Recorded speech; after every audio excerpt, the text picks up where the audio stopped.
Imagine करो कि आप एक ऐसी जगह में रहते हो जहाँ पर कि ब्यूटी ही सब कुछ हो, यानी कि बंदे की जॉब से लेके उसका करियर तक सिर्फ उसकी ब्यूटी ही अकॉर्डिंग उसे दिया जाए, और जो लोग दिखने में अच्छे ना हो उन्हें जेल में भेज दिया जाए। तो एनिमे के स्टार्टिंग में हम चिड़िया को देखता है जिसके बगल में काफी बदसूरत वाली चिड़िया बैठ जाती है, जिस पर कि वो उसे धक्का देकर ऊपर का टिकट काट देती है। अब हमें हमारा मेन कैरेक्टर दिखाया जाता है, यानी कि उसका नाम रेन होता है। रेन आज अपनी जॉब के इंटरव्यू के लिए जा रहा है। वो हमें ये भी बताता है कि इस दुनिया में जो लोग ज्यादा खूबसूरत है उन्हें ऊपर दर्जा दिया जाता है, और हम जैसे लोग यानी कि जो मीडियम है, हमारी जिंदगी बिल्कुल मिडिल क्लास के बराबर है। रही बात जो लोग सबसे ज्यादा बदसूरत है, उन्हें जेल में डाल दिया जाता है। इसके बाद हम देखते हैं कि रेन अपनी बहन से कहता है कि वो घर से बाहर ना निकले, वो जल्दी घर पहुंच जाएगा। जब वो रास्ते में जा रहा होता है तो वो एक पुलिस ऑफिसर को देखता है जो कि एक काफी बदसूरत बंदे के पीछे पड़े होते हैं। वो उसे अरेस्ट कर लेता है और उसके बाद उसे काफी कूटते हैं। ये कहते हैं कि वो अच्छा नहीं दिखता, इसलिए वो उसके ऊपर उम्र कैद की सजा डाल देते हैं। जिस बात पर वहाँ कड़ी भीड़ जमा हो जाती है और वो उस बंदे को काफी बुरा सुरा सुनाने भी लगते हैं। हम एक लेडी को देखते हैं जो कि टीवी में यही वाली न्यूज देख रही होती है। वो अपने बेटे को कहती है कि हम लोगों का जितना घर में रहना सुरक्षित है उतना बाहर नहीं है। यहाँ रेन इन सारी चीजों को इग्नोर करने लगता है, क्योंकि अब तो ये सब कुछ रोज का हो चुका था। वो लोगों को बदलना चाहता था, बट वो क्या कर सकता था।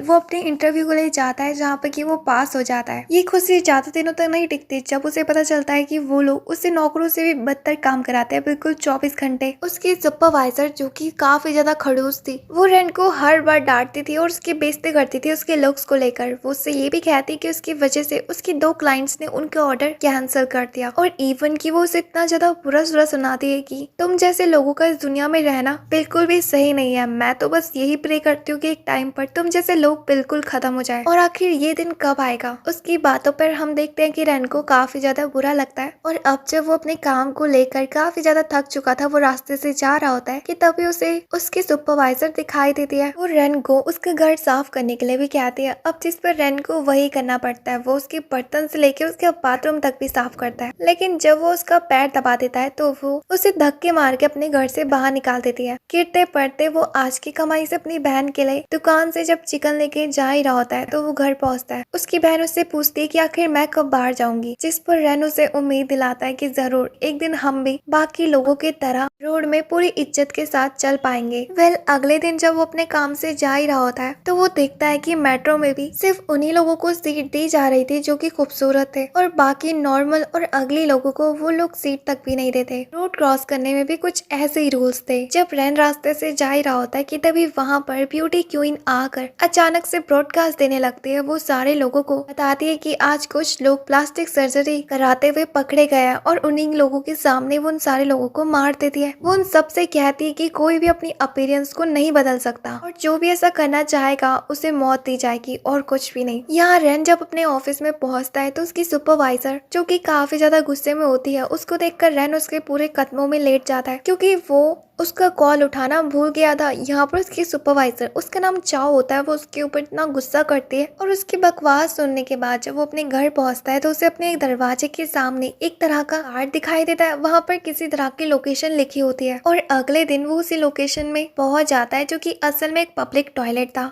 वहाँ जाने के बाद वो उस टॉयलेट के चारों तरफ ढूंढने की कोशिश करता है, लेकिन उसे कुछ भी चीज नहीं दिखाई देती। और जब उसे लग रहा होता है कि शायद से किसी बंदे ने उसके साथ प्रैंक करा है, कि तभी अचानक से उसी टॉयलेट के नीचे की जमीन उसे एक अंडर प्लेस में ले जाती है। वहाँ अंधेरे में हम देखते हैं कि रेन को कुछ भी नहीं दिखाई दे रहा था। इस वजह से वो एक तरह की इनविजिबल वॉल से टकरा जाता है, जहाँ पर कि सिक्योरिटी कैमरास पहले तो उसे स्कैन करते हैं, और जब वो उसके हाथ में वही वॉचर को नोटिस करते हैं तो वो उसे एक अलग ही फ्लोर में पहुंचा देते हैं। वहाँ उसे मिलते हैं डॉक्टर मशैटी। इससे पहले कि रेन उससे कुछ पूछता कि आखिर उसने उसे यहाँ पे क्यों बुलाया, डॉक्टर मशैटी अपने औजारों को बाहर निकाल देता है उसका औजार बदलने के लिए।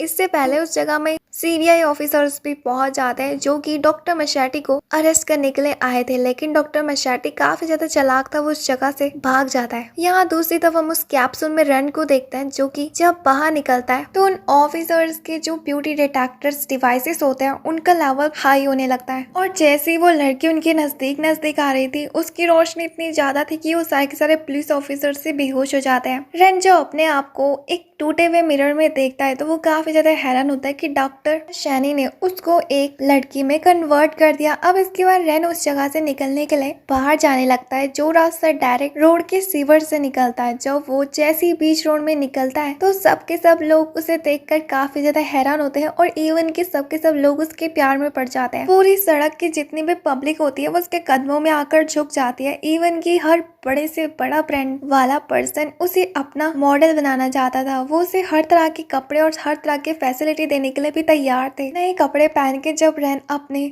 ऑफिस की तरफ निकलता है तो वो उन सबसे जॉब मांगता है, जिस पर कि वो लोग उसे उस कंपनी का सीईओ बना देते हैं। और वो जब अपने आप को इतना ऊंचा देखकर उसकी इतनी ज्यादा रिस्पेक्ट हो रही थी, उसे अपनी नई लाइफ काफी ज्यादा अच्छी लग रही थी, वो उस जगह में उसी सुपरवाइजर चाओ को बुलाता है। जैसे ही चाओ उसके पास पहुंचती है तो उसकी खूबसूरती को देखकर वो भी काफी ज्यादा अट्रैक्ट हो जाती है। वो उससे उसका नौकर बनने के लिए भी तैयार हो जाती है। अब जिस पर यहाँ पर रेन उस ऑर्डर देता है कि वो कदमों के बल उसके सामने झुक जाए, वो ऐसे ही करती है। वो जमीन में अपनी नाक तक भी रगड़ती है, लेकिन उसे थोड़ी सी भी बेइज्जती महसूस नहीं होती। हम देखते हैं कि वो इन सारी चीजों को बल्कि एंजॉय कर रही होती है। इस पर किरण काफी ज्यादा हैरान होता है। वो देखता है कि लोगों की मेंटालिटी कुछ ऐसी बन चुकी है कि वो लोग जो सिर्फ खूबसूरत होते हैं वो उनके सामने करने के लिए कुछ भी तैयार है। यहाँ पे चाओ उससे कहती है कि प्लीज मुझे अपना बॉडीगार्ड बना दो, क्योंकि मुझे पता है कि आने वाले टाइम पर आप ही हमारे यहाँ की क्वीन बनने वाले हो। रेन क्वीन बनने के लिए सोचती है और कहती है कि अगर ऐसा हुआ तो मैं इस दुनिया को बदल सकती हूँ। मेरी बहन उसकी एक नई जिंदगी बना सकती हूँ अपने हाथों से। दूसरे दिन में हम ब्यूटी क्वीन के 4 गार्ड्स को देते हैं। असल में वो उसके काफी स्पेशल गार्ड्स थे। वो आपस में बातें कर रहे होते हैं रेन के बारे में। वो एक दूसरे से डिसाइड करते हैं कि इस बारे में जितना हो सके वो क्वीन से इस बात को छुपाए। हमें कैसे भी करके उस लड़की को लिपटाना ही होगा। दूसरी तरफ न्यूज में रेन देखता है कि जितने भी इस शहर के सबसे ज्यादा बदसूरत लोग हैं उन्हें एक अलग ही आइसलैंड में शिफ्ट किया जा रहा है और लोगों के एंटरटेन के लिए उन्हें धीरे धीरे करके मारा जाएगा सबके सामने।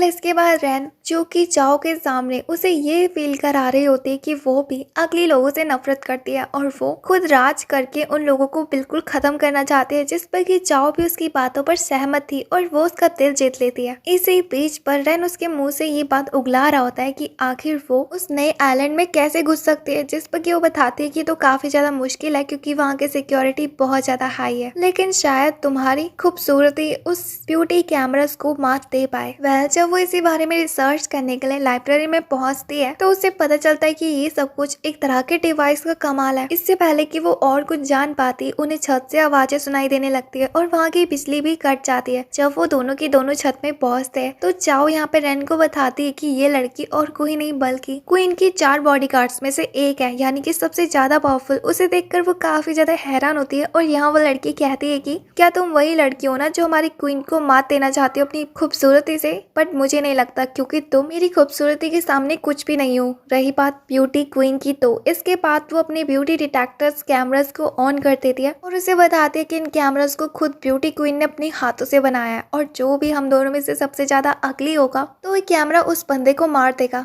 यहाँ पर वो कैमरास डिटेक्ट करते हैं कि जो रेन की ब्यूटी है वो लगभग 4 स्टार में है और दूसरी तरफ उस लड़की की, यानी कि उसका नाम ब्राइट होता है, उसकी ब्यूटी लगभग 4.5 है। अब इससे पहले कि वो कैमरास यहाँ पर रेन को खत्म करते हम देखते हैं कि चाओ दूसरी तरफ उसके सामने से उन फ्लैश लाइट्स को प्लग निकालकर बंद कर देती है, जिसके बाद ना ही उसके मुंह में लाइट्स पड़ रही थी और ना ही वो खूबसूरत लग रही थी। उसकी रेटिंग 4.5 से गिर के 1 में पहुंच जाती है, जिसके बाद वो ड्रोन्स ब्राइट को वहीं पर ही खत्म कर देते हैं और उसके मरने के बाद उसे, यानी कि रेन को, उसके पास से एक एम्बलम का पीस दिखाई देता है, यानी कि शायद से इस टुकड़ों को जोड़ जोड़ के एक तरह की चाबी बना सकती है जो कि शायद फ्यूचर में उसके काम आए। इसके बाद वो चाओ से कहती है कि उसे उसी आइलैंड में जाने का रास्ता जानना है। दूसरी तरफ हम उस आइलैंड में देखते हैं जहाँ पे ये पुलिस ऑफिसर्स कैसे उन लकली लोगों को ट्रीट कर रहे थे बिल्कुल पूरी तरह, जैसे कि उन्होंने बहुत बड़ा क्राइम करा हो। अंदर हम एक बूढ़े आदमी को देखते हैं जिसका पोता उससे पूछ रहा होता है कि क्या दादाजी हम कभी इस जगह से बाहर जा पाएंगे और औरों जैसी जिंदगी जी पाएंगे? तो उसके दादाजी कहते हैं कि नहीं, ऐसा कभी नहीं हो पाएगा, हमें शायद हमेशा से इसी जगह में ही रहना होगा, हम इसी जगह के लिए बने हैं। बाहर हम रेन को देखते हैं जो कि उस जगह में पहुंच जाती है और वो अपने ड्रोन से उन सारे ऑफिसर्स को खत्म करने लगती है जो भी उसके रास्ते में आ रहे थे। वो उस जगह तक पहुंच जाती है जहाँ पर जाते ही वो जैसी बटन दबाती तो वो सारे के सारे प्रिजनर्स उस जगह से छूट जाते हैं कि तभी उस जगह में एक बंदी भी आ जाती है। वो भी ब्यूटी क्वीन की बॉडी गार्ड्स में से एक थी। हमें पास्ट का सीन दिखाया जाता है जहाँ पर कि जब उन तीनों को इस बात की खबर मिलती है कि उनकी साथी मारी जा चुकी है तो इस चीज के लिए वो नया प्लान बनाते हैं। वो ये सोचते हैं कि शायद वो कमजोर थी इसलिए उस लड़की ने उसे मार दिया। सीन प्रेजेंट में शिफ्ट होता है जहाँ पे कि हम उसी लड़की को देखते हैं। वो लड़की उससे कहती है कि तुम ब्यूटी क्वीन के बनाए हुए रोज को नहीं तोड़ सकती और उसके आते ही उस जगह पर काफी ज्यादा फ्लावर्स भी पहुंच जाते हैं। हम देखते हैं कि वो लड़की भी कितनी ज्यादा खूबसूरत है। वो लड़की रेंट को अपने आप से इंट्रोड्यूस कराती है और कहती है कि मेरा नाम मे है और यहाँ पर वो भी अपने ब्यूटी डिटेक्टर्स कैमरास को लेकर आई होती है और कहती है कि आज तो यहाँ पर तुम्हारा काम तमाम होकर ही रहेगा। दूसरी तरफ हम रेन को देखते हैं जो कि ब्राइड के छोड़े हुए डिवाइस की मदद से अपने कपड़ों को चेंज कर देती है, जिसके बाद ब्यूटी कैमरास बाहर निकलकर रैन को डिटेक्ट करने लगते हैं। वो उसकी रैंक बिल्कुल 5 आउट ऑफ 5 दिखाते हैं और दूसरी तरफ उस लड़की की यानी कि मे की उसकी 2.5, जिस पर मे कहती है कि सब्र करो मेरा भी ट्रांजिशन होने दो। इसके बाद वो अपनी पावर से अपने आप को और भी ज्यादा खूबसूरत बना देती है अपने फूलों के साथ, लेकिन तभी भी वो रैन की बराबरी नहीं कर पाती। उसकी रैंक अभी भी उससे कम थी। लेकिन तभी अचानक से रैन देखता है कि अभी की एयर में कुछ गड़बड़ी है, यानी कि उसके फ्लावर्स में कुछ चीज मिली हुई थी और उसके स्माइल की वजह से रैन को तकलीफ हो रही थी। इस पर वो अपने मुंह को बंद करने लगती है, जिस पर कि कैमरास उसकी रैंक नहीं बता पाते और वो उसकी रैंक कम ही दिखा रहे थे। लेकिन यहाँ पर रैन पारा पलट कर उसी की ट्रिक को उसी के ऊपर इस्तेमाल कर देती है, उन फ्लावर्स को उसकी तरफ पैक कर, जिस पर कि वो काफी जोर जोर से चिल्लाने लगती है और उसकी रैंक तो रैन की ब्यूटी रैंक से भी काफी ज्यादा कम थी। इससे पहले कि वो कैमरास उसे मार देते वो वहाँ पे अपनी जान की भीख मांगने लगती है रैन के सामने। वो रैन से कहती है कि मैं तुम्हारी नौकर बनने के लिए तैयार हूँ पर प्लीज मुझे बचा लो, जिस पर कि रैन मे को बचाने के लिए अपने कैमरास को बंद कर देती है। यहाँ पर मे उसे बताती है कि भले ही वो उसका साथ देगी लेकिन तभी भी कोई भी फायदा नहीं है क्योंकि ब्यूटी क्वीन उससे लाख गुना ज्यादा सुंदर है, उसके सामने नहीं टिक पाएगी। लेकिन रैन को उसकी बातें बिल्कुल बकवास लग रही होती है। इससे पहले कि वो सारे प्रिजनर्स को छुड़ाने के लिए उस बटन को दबाते उस जगह में चाओ आकर उसे रोक देते और कहती है कि प्लीज ऐसा मत करो। रैन उससे कहती है कि क्यों, अभी सही समय आ चुका है उन्हें छुड़ाने का। लेकिन चाओ उससे कहती है कि इस चीज का कोई फायदा नहीं है, उन्हें उनके कैद खाने में बंद रहने दो, इसी में भलाई है हमारी भी और उनकी भी। उसकी ऐसी बातों पर रैन उससे कहती है कि क्या तुमने खुद फील करा है अगली होना कितना ज्यादा बुरा लगता है। वो पैदा अगली हुए उसमें उसकी गलती क्या है, गलती तो हम लोगों की है जो कि उन लोगों को ऐसे ट्रीट करते हैं। उन्हें भी अच्छी लाइफ डिजर्व करने का हक है और जिस हिसाब से सजा उन्हें दी जाती है उस हिसाब से तो किसी क्रिमिनल को भी नहीं दी जाती। आखिर उन्होंने क्या गुनाह करा है, सिर्फ यही कि वो गंदे दिखते हैं। चाहो उसे समझाने की कोशिश करती कि जो सिस्टम इतने दूर तक जा चुका है उससे अब नहीं बदला जा सकता, जो चीजें चल रही है उसे चलने दो ना, तुम नहीं समझना चाहती हो कि आखिर उसकी बात का रिजल्ट क्या होगा। लेकिन गुस्से में आकर रैन अपने ड्रोन्स को एक्टिवेट कर देती है, जिस वजह से चाओ की ब्यूटी रैन के सामने कुछ भी नहीं थी और उसे उसी जगह में मार दिया जाता है। चाओ के आखिरी वर्ड्स यही थे, जो जैसे चल रहा है उसे चलने दो। लेकिन यहाँ पे रैन गुस्से में आकर उस मशीन में प्रिजनर्स को छुड़ाने का वाला बटन दबा देती है और इसके बाद वो बाहर आकर उन सारे प्रिजनर्स से कहती है कि आज से उनकी नई जिंदगी शुरू होने वाली है। वो अपने मतलब का कुछ भी कर सकते हैं इस जगह में, उन्हें किसी के नीचे दब के रहने की जरूरत नहीं है। लेकिन धीरे धीरे करके उस आइलैंड में पूरी तबाही आ जाती है क्योंकि जैसा उसने सोचा था ऐसा कुछ भी नहीं हुआ था। वो लोग आजादी की खुशी में उस जगह पर भगदड़ मचाने लगते हैं। उन्हें इतने दिनों से खाना नहीं मिला था इसलिए वो खाने के लिए एक दूसरे को ही पीटने लगता है और सिचुएशन काफी ज्यादा बिगड़ जाती है। दूसरी तरफ ब्यूटी डिटेक्टर्स कैमरास उन सारे बदसूरत लोगों को मारने लगते हैं जो कि उनसे भी ज्यादा बदसूरत थे। दूसरी तरफ जो उन सबसे ज्यादा ठीक ठाक दिखता था उस बंदे को उस जगह का राजा बना दिया जाता है, जिस पर सारे के सारे लोग उसके सामने झुकने लगते हैं। ये सब कुछ जब रैन और मेवे देख रही होती है तो रैन कहती है कि आखिर मैंने तो इस बारे में सोचा ही नहीं था, आखिर चीजें कैसे बदल गई। ये लोग तो ऐसे ही ट्रीट कर रहे हैं जैसे कि शहर में सुंदर लोग अगले लोगों के साथ करते हैं। मैं उसे बताती है कि वैसे भी उनको पता है कि घर जाने से कोई भी फायदा नहीं होगा, इसलिए वो उस आइलैंड में अपना नया किंगडम बनाना चाहते हैं। रैन काफी ज्यादा कंफ्यूज होने लगती है और उसे अपने एग्जिस्टेंस में डाउट होने लगता है कि क्या उसने सही करा या फिर नहीं, आखिर वो सिचुएशन को कैसे बदल सकती है। तो यहाँ पर मैं उसे अपने पास एक बैच देती है और कहती है कि ऐसे 4 पीसेस हर ब्यूटी क्वीन की बॉडी गार्ड्स के पास थे। इनमें से 2 तो तुम्हारे पास है, बाकी के 2 तुम्हें चाहिए होंगे। इसकी मदद से तुम ब्यूटी क्वीन के बनाए हुए सिस्टम को तोड़ सकती हो, जिससे कि लोगों की मेंटालिटी खुद ही बदल जाएगी। यहाँ अगले दिन हम सिटी में 2 लेडीज को देखते हैं जो कि आपस में झगड़ रही होती है कि आखिर उन दोनों में से कौन खूबसूरत है। अब उस जगह पर ब्यूटी क्वीन का बनाया हुआ कैमरा भी पहुंच जाता है, जो कि उन दोनों को डिटेक्ट करके उनमें से जो सबसे ज्यादा बदसूरत था उसे उसी जगह में खत्म कर देता है। यहाँ दूसरी तरफ हम रेन को देखते हैं, जिसकी कंपनी के साथ काफी ज्यादा कंपनी काम करना चाहते थे, जिससे कि उसकी इमेज पूरी कंट्री में रॉकेट की तरह फैल रही थी। इवन कि उसे तो रिपोर्टर्स अपनी न्यूज में भी ले रहे थे, जैसे कि घर में बैठी हुई मिंग यानी कि रेन की बहन भी देख रही होती है। यहाँ पर रेन न्यूज में सारे लोगों को बता रही होती है कि खूबसूरती शक्ल में नहीं बल्कि उनके अंदर होती है। यहाँ मिंग के बदल में रेन का पड़ा हुआ लेटर देखते हैं, जिस पर उसने कहा था कि उसकी 1 महीने की बिजनेस ट्रिप है, इसलिए शायद उसे आने में लेट हो जाए, लेकिन तब तक वो घर में रह सकती है। तो उसी तब हम रेन को देखते हैं जो कि अपने नए घर में जब नहा रही होती है तो वो सोच रही होती है कि आखिर कैसे डॉक्टर मजाटी ने उसे एक लड़की में बदल दिया, आखिर उसका मकसद क्या है, क्या जो मैं कर रही हूँ वो सही है। तब इस जगह में मे भी पहुंच जाती है। वो उसे बताती है कि ब्यूटी क्वींस के अब सिर्फ 2 ही बॉडीगार्ड्स बचे हुए हैं। क्या तुम सच में उनसे दुश्मनी मोल लेना चाहती हो? क्या तुम सच में ब्यूटी क्वीन के साथ फाइट करना चाहती हूँ? जिस पर रेन कहती कि हाँ, मैं पूरी दुनिया को बदलना चाहती हूँ। मुझे पता है कि मैं कोई भी काम अब जल्दबाजी में नहीं करूंगी, बल्कि सोच समझ के करूंगी, क्योंकि पहले ही हमने चाव को खो चुका है। उसने हमें समझाने की कोशिश करी थी, लेकिन हम ही नहीं समझे। वह जब मैं उसके बाथरूम से जाती है तो वो यही सोच रही होती है कि रेन का सोचने का तरीका बिल्कुल ब्यूटी क्वीन की तरह है। ऐसी वो 3 साल पहले भी सोचती थी, लेकिन उसके बाद उसकी पूरी पर्सनैलिटी चेंज हो गई। नहाने के बाद खाना खाने के लिए आ रही थी कि उस जगह में उसे काफी ज्यादा अंधेरा लगता है और उससे बिल्कुल भी सही महसूस नहीं होता। असल में उसके सामने एक बंदी खड़ी थी और वो भी ब्यूटी क्वीन के 4 बॉडीगार्ड्स में से तीसरे नंबर वाली थी। उसका नाम मिंग होता है। रैन उस कमरे की लाइट जलाकर जब उसे देखती है तो काफी ज्यादा हैरान होती है, क्योंकि इस बंदी के हाथ में एक तरह का बॉक्स मौजूद था। वो लड़की रैन से कहती है कि तुम सरेंडर कर दो, नहीं तो तुम मारी जाओगी, लेकिन रैन उसके सामने झुकने के लिए तैयार ही नहीं थी। तब अचानक से उस जगह की खिड़की तोड़ के वहाँ पर 3 डिटेक्टिव कैमरास भी पहुंच जाते हैं, जो कि उन दोनों को रेड करने वाले थे। यहाँ पर हम देखते हैं कि एक बार फिर से रेन की जो रेटिंग होती है वो मिंग से काफी ज्यादा होती है, लेकिन मिंग उस जगह पर अपना मेकअप बॉक्स बाहर निकालती है और जैसे ही वो अपने मुंह पे एशियन पेंट्स पोंछती है तो उसके बाद वो काफी ज्यादा खूबसूरत बन जाती है। रेन को थोड़ा डाउट होता है, लेकिन उसे अपने ऊपर भी पूरा कॉन्फिडेंस था कि बिना मेकअप के भी वो उससे काफी ज्यादा सुंदर दिख रही होगी। लेकिन यहाँ पर मिंग उससे कहती है कि किसने कहा, तुम तो वैसे भी अभी नहा के आ रही हो, मेरे मेकअप के सामने तुम्हारी ब्यूटी कुछ भी नहीं है। और होता भी ऐसा ही है। वो कैमरास यहाँ पर रैन के ऊपर टैग करना शुरू कर देता है, जिस पर कि रैन उस जगह से भाग रही होती है, लेकिन मिंग उससे कहती है कि अब भागने का भी कोई फायदा नहीं है, मरने के लिए तैयार हो जाओ, मैंने तुम्हें पहले ही वार्निंग दी थी ना। लेकिन हम देखते हैं कि रैन के दिमाग में तो कुछ और ही चल रहा था। वो टेबल के नीचे छुप जाती है, जिस पर कि कैमरास उसे डिटेक्ट नहीं कर पाते। और अब जैसा कि उस कमरे में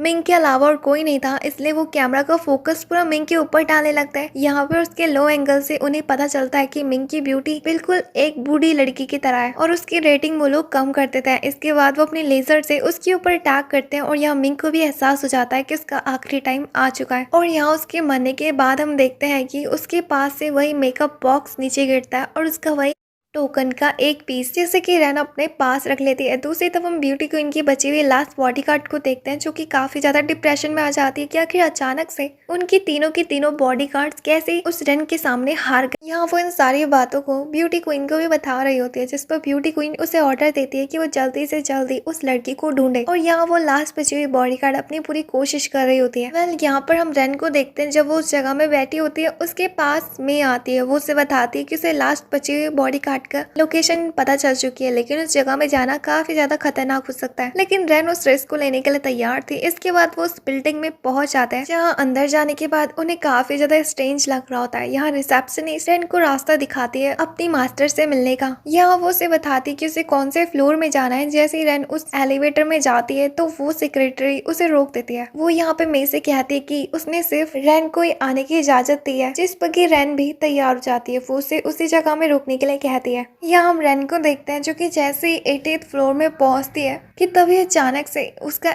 एलिवेटर हिलने लगता है। यहाँ पे रैन काफी ज्यादा घबरा जाती है, क्योंकि वो लिफ्ट भी ओपन नहीं हो रही थी। तभी पीछे से उसे लाइट दिखाई देती है और वहाँ पर वही फोर्थ मेंबर मौजूद होती है। वेल यहाँ पर रेन उससे कहती है कि तुम भी मुझे अपना वो लास्ट बचा हुआ पीस दे दो, नहीं तो उसे उसके साथ फाइट करनी होगी। जिस पर कि अब हम रेन को देखते हैं जो कि अपना ट्रांसफॉर्मेशन वहाँ पर कर देती है और वो और भी ज्यादा खूबसूरत बन जाती है। वो पॉल से कहती है कि पीछे तो मुड़ो, और जब पॉल पीछे मुड़ती है तो वो देखकर काफी ज्यादा हैरान होती है क्योंकि असल में वो लड़की और कोई नहीं बल्कि रेन की ही बहन थी, यानी कि मिंग। अब इससे पहले वो कैमरास वहाँ पे ब्यूटी अटैक करते हैं और वो उसकी बहन के ऊपर अटैक करते हैं। यहाँ पर रेन भागते हुए उसे छुपा लेता है, जिस पर कि वो कैमरास रुक जाता है। वो मिंग से पूछती है कि आखिर वो उस जगह पर क्या कर रही है। इससे पहले कि मिंग उसका कोई जवाब देती, वो उसके मुंह पे अपने मार्कर से ड्राइंग बना देती है और वो यहाँ पर रेन से कहती है कि आखिर तुम भी मेरी जाल में फंस गई ना। रेन पॉल को देखकर काफी ज्यादा हैरान होती है क्योंकि उसने उसकी बहन का सिर्फ फेस लिया हुआ था, यानी कि वो किसी भी तरह के बंदे का फेस ले सकती है अपने उस डिटेक्टर की मदद से। यहाँ पर रेन उससे पूछती है कि आखिर क्यों उसने उसकी बहन को बीच में लेकर आए और वो उसके बारे में कैसे जानती है, जिस पर पॉल बताती है कि इतनी रिसर्च करना मेरे लिए इतना ज्यादा मुश्किल भी नहीं है। वेल इसके बाद वो अपना मास्क बाहर निकालती है और वो रेन से कहती है कि क्या तुम तैयार हो चुकी हो। यहाँ पर वो ब्यूटी डिटेक्टर कैमरा उन दोनों को ही स्कैन करते हैं, जहाँ दूसरी तरफ रेन के मुंह पे तो उसने मार्कर से ड्राइंग बनाई हुई थी, इसलिए वो और भी ज्यादा बुरी लग रही थी पॉल के सामने। और यहाँ इससे पहले कि वो कैमरा रेन के ऊपर शूट करते उस जगह पर दो फ्लावर्स आकर उसकी उस डिवाइस को ब्लॉक करते थे, जिससे कि उसका प्रोजेक्टर खराब हो जाता है और वो अलग अलग तरह के अगली फेस बनाने लगता है, जिससे देखकर वो कैमरास कुछ भी समझ नहीं पाते और वो यहाँ पर उसी लड़की यानी कि पॉल के ऊपर अटैक करते थे। और उसके उस जगह से जाने के बाद उस जगह पर रेन को सिर्फ दो चीज दिखाई देती है, एक तो उसका प्रोजेक्टर और दूसरा वही लास्ट बचा हुआ पीस। रेन को पता चलता है कि असल में ये और किसी ने नहीं बल्कि मे ने करा है, क्योंकि वह सही टाइमिंग में आकर उसने उसकी जान बचा ली।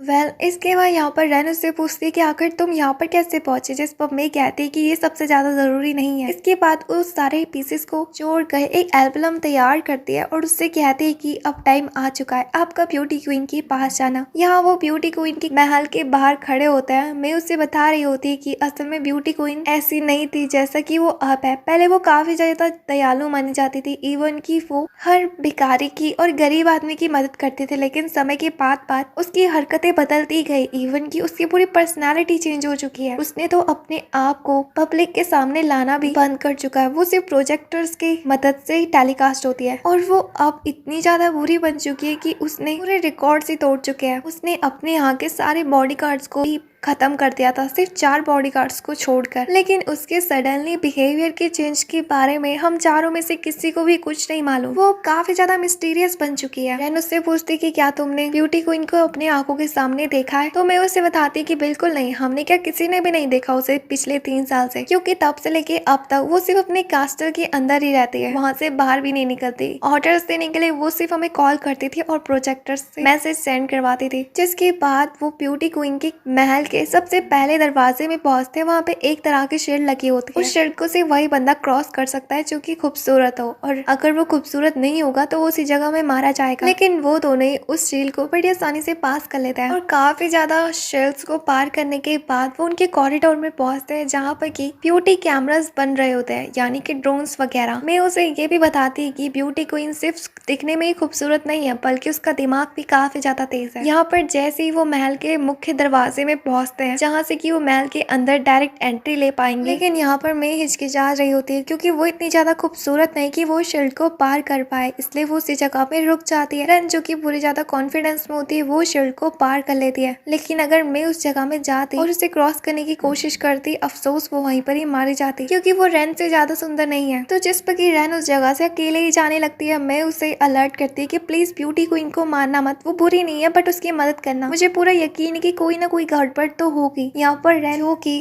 ब्यूटी क्वीन के पास जा रही होती है और जैसे ही वो उसके थ्रोन के पास पहुंचती है, तो ब्यूटी क्वीन जैसे ही पलट कर उसे देखती है, उसे देखकर रैन की आंखें खुली की खुली रह जाती, क्योंकि वो वाकई में काफी ज्यादा सुंदर थी और उसका नाम पर्ल था। वो पर्ल से भी कुछ ज्यादा चमक रही थी। वो अपने आप को रैन से इंट्रोड्यूस कराती है कि वो ब्यूटी फैमिली की लगभग 14th रानी है। पर्ल उससे कहती है कि मुझे नहीं लगा था जिसने मेरे 4 बॉडीगार्ड्स को खत्म करा होगा वो तुम जैसी लड़की होगी। लेकिन यहाँ पर रैन अपने पास से वही एल्बम बाहर निकालती है और उससे वो चाबी दिखाती है और कहती है कि इसकी मदद से हम दोनों लोगों की सोच को बदल सकते हैं मिलके। जिस पर कि वो ब्यूटी क्वीन अपने कैमरास को एक्टिवेट कर देती है, लेकिन यहाँ पर रेन भी बिल्कुल नहीं डर रही होती है। ब्यूटी क्वीन उससे कहती है कि जो सिस्टम अब बन चुका है तुम उसे चाहकर भी नहीं तोड़ पाओगी। दूसरी तरफ हम देखते हैं कि वो कैमरास उन दोनों की ब्यूटी को ही डिटेक्ट नहीं कर पा रहे थे, क्योंकि दोनों के दोनों ही काफी ज्यादा खूबसूरत है, इसलिए वो खुद ही ब्लास्ट हो जाते हैं। यहाँ हम देखते हैं कि जैसे ही रेन उसके नजदीक पहुंचती तो पर्ल उस जगह से गायब हो जाती है, क्योंकि वो तो सिर्फ उसका एक प्रोजेक्टर था और अब उसकी आवाज पूरे हॉल में गूंजने लगती है, जहाँ पर कि वो हंस रही होती है और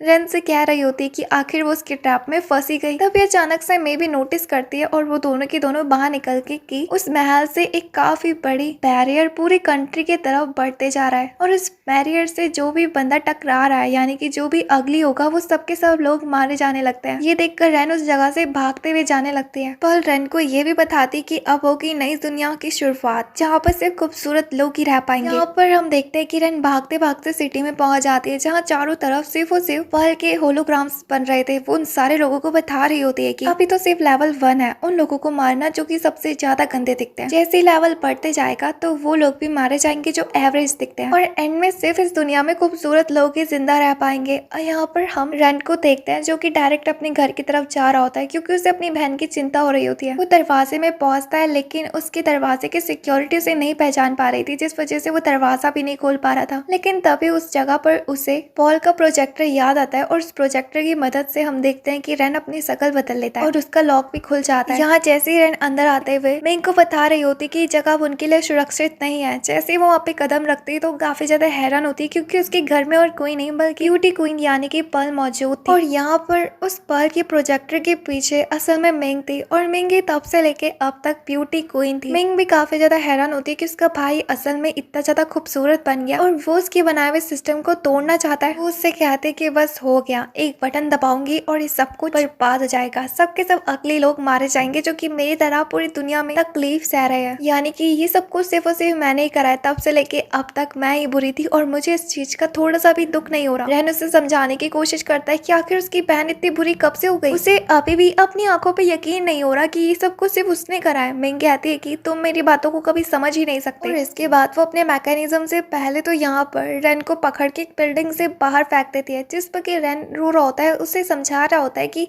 आखिर वो ऐसा क्यों कर रही है। लेकिन तभी उस जगह पर डॉक्टर मैकेनी भी आ जाते हैं। वो उसे बताते हैं कि मैं तुम्हारी मदद कर सकता हूँ, अगर तुम वापस से इस दुनिया को पहले जैसा करना चाहती हो तो तुम्हें महल में वापस जाना चाहिए। वहाँ पर उस थ्रोन के पीछे इसी चाबी का ताला है, वहाँ तुम्हें तुम्हारे सारे सवालों के जवाब मिलेंगे। तुम ऐसे पहले बंदे हो जिसे कि मैंने खूबसूरत तो बनाया और तुम मिशन में पास भी हो गए। इससे पहले मैंने 10 लोगों के साथ ऐसा करा था, लेकिन खूबसूरती के बेनिफिट से वो लालच में आकर अपने मिशन को ही भूल गए। लेकिन अब सिर्फ तुम ही बचे हो जो कि इस दुनिया फिर से ठीक कर सकते हो। और इसके बाद रेन को वहाँ पर डॉक्टर मैकेनी एक तरह का खून भी देखता है। वो रॉयल ब्लड था, जिससे लैब में जाने का रास्ता उससे आसानी से मिल सकता है। जिस पर कि रेन भी बिना समय को बर्बाद करते हुए कैस्टल की तरफ भागने लगती है। महल में पहुंचने के बाद जैसी उस थ्रोन में उस चाबी को लगाती है तो वो अंडरग्राउंड लैब में पहुंच जाती है। वहाँ पे उसे बनाए हुए ब्यूटी क्वीन के सारे मशीन्स भी दिखाई देते हैं। उस जगह पर मिंग भी पहले ही पहुंची हुई थी और वो उसका उस जगह में स्वागत करते हैं। यहाँ पर हम देखते हैं कि जैसे ही वो अपने मिशन के लिए एक बार फिर से लेवल को बढ़ाना चाहती थी, यहाँ पर रेन बीच में खड़े काफी बड़े पिलर में डॉक्टर मैकेनी का दिया हुआ खून डाल देती है, जिसके बाद हमें फ्लैशबैक दिखाया जाता है, यानी कि 3 साल पहले का। मिंग पास की नदी में टर्टल्स को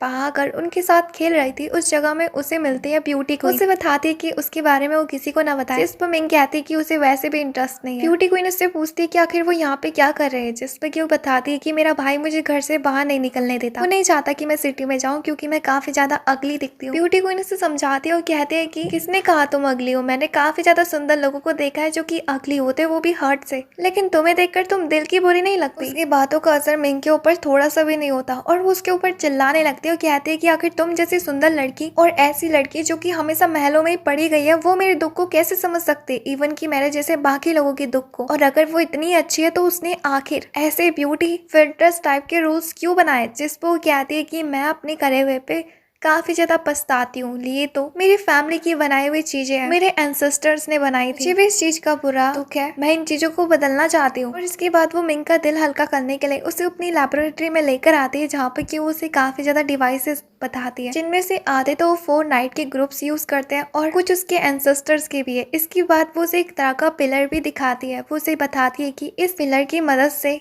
हम लोगों की थिंकिंग को चेंज कर सकते हैं। पहले के जमाने में लोग ज्यादातर उन्हीं लोगों की वर्शिप क्या करते थे जो लोग लंबे होते थे या फिर उनके पास पैसा होता था। उन चीजों को बदलने की काफी ज्यादा कोशिश की गई। इवन की लास्ट टाइम पर मेरी दादी जी ने उन रूल्स को हटाकर सारे रूल्स ब्यूटी के ऊपर ही डाल दिए, यानी कि जो जितना खूबसूरत होगा वही सबसे ज्यादा पावरफुल होगा। लेकिन मैं भी इस गलती को मानती हूँ कि ये चीज गलत है। यहाँ हम देखते हैं कि मिंग पास से गन को पकड़ के ब्यूटी को इनके ऊपर शूट कर देती है और उसे एक बुढ़े आदमी में बदल देती है। असल में वो बुढ़ा आदमी कोई नहीं बल्कि डॉक्टर मैकेनी था। यहाँ पर मिंग हंसने लगती है और कहती है कि तुम्हारी सबसे बड़ी गलती यही थी कि तुमने मुझे अपने गैजेट्स के बारे में बताया। इसके बाद वो पास का ही गैजेट पकड़ के अपने आप को पल में ट्रांसफॉर्म कर देती है, यानी कि अब वो सबसे ज्यादा खूबसूरत बन चुकी थी। डॉक्टर मैकेनी उसे संभालने की कोशिश करता है, उसे समझाता भी है कि वो काम कर रहा है कि वो बाकी लोगों को भी कैसे खूबसूरत बनाए, और वो उससे वादा भी करता है कि वो उसे जरूर खूबसूरत बनाएगा, पर ये बचकानी हरकतें छोड़ दो। लेकिन मिंग उसकी थोड़ी सी भी बातों पर नहीं आती। वो कहती है कि उसे खूबसूरत बनना है, बट अभी जिस पे कि डॉक्टर मैकेनी उसे बताता है कि ये गैजेट वैसे भी 3 साल के बाद काम करना बंद कर देगा और उसके साथ साथ सारे के सारे लोग मारे जाएंगे। लेकिन मिंग उसकी एक भी बात सुनने के लिए तैयार नहीं थी। और इसके बाद मिंग पूरी सप्ताह को हड़प लेती है और इवन की अपने नए नए रूल्स बनाने लगती है। वो उन कैमरास को डॉक्टर मैकेनी के ऊपर टैग करने के लिए कहती है, लेकिन हम देखते हैं कि डॉक्टर मैकेनी यानी कि पल उस जगह से भाग जाती है अपने आप को बचाने के लिए। वेल, इसके बाद हम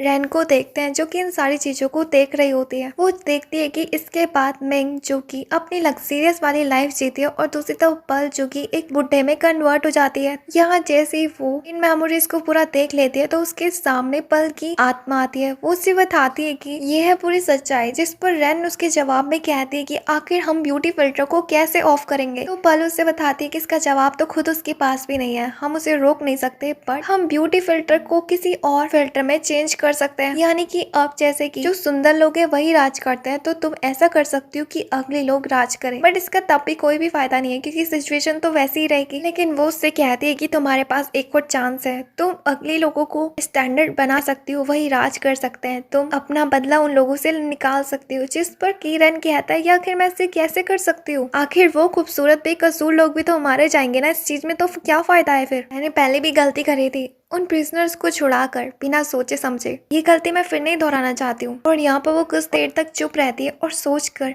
पल को बताती है कि वो उसके बनाए हुए मशीन को तोड़ना चाहती है, यानी कि जहाँ से पूरी सोर्स निकलती है उस टावर को। जिसे सुनकर पल काफी ज्यादा हैरान होती है और कहती है कि ऐसा तो मुमकिन ही नहीं है, अगर ऐसा हुआ तो कुछ भी हो सकता है, तुम भी मारी जा सकती हो और ये दुनिया भी तबाह हो सकती है। लेकिन यहाँ पर रैन इस खतरे को लेने के लिए तैयार हो जाती है। वो कहते हैं कि या फिर तो ये दुनिया बच ही जाएगी या फिर तो नहीं बच पाएगी। एटलीस्ट किसी एक स्टैंडर्ड्स के बंदे का रूल करना किसी दूसरे स्टैंडर्ड पे, उससे तो अच्छा है कि सबके सब साथ में ही अड़ जाए। और इसके बाद हम देखते हैं कि रैन के ऑर्डर पे सारे के सारे कैमरास कास्टल की तरफ बढ़ने लगते हैं उस पिलर के ऊपर टैग करने के लिए। और यहाँ पर हम देखते हैं कि उन सारे ड्रोन्स के टैग की वजह से वो पिलर धीरे धीरे करके टूटने लगा था। जिसके बाद हम देखते हैं कि रैन भी उस जगह से गायब होने लगी थी। पल भी उस जगह से चले जाती, ये सोचते हुए कि शायद उसने बिल्कुल सही फैसला लिया है। यहाँ बाहर जितने भी कैमरास उन्हें मारने वाले थे, सारे के सारे डिवाइस बंद हो जाते हैं और दूसरी तरफ डॉक्टर मैकेनिक भी पल की बॉडी में फिर से ट्रांसफॉर्म हो जाता है। यहाँ मिंग जो कि घर में देखती है कि वो अभी भी जिंदा है, और दूसरी तरफ हम रैन को देखते हैं जहाँ पे कि उसके पिलर के साथ साथ वो भी गायब हो जाती है। वो उम्मीद करते हैं कि ये दुनिया नई शुरुआत कर पाएगी, और जब वो पिलर डिस्ट्रॉय होता है तो उसकी लाइट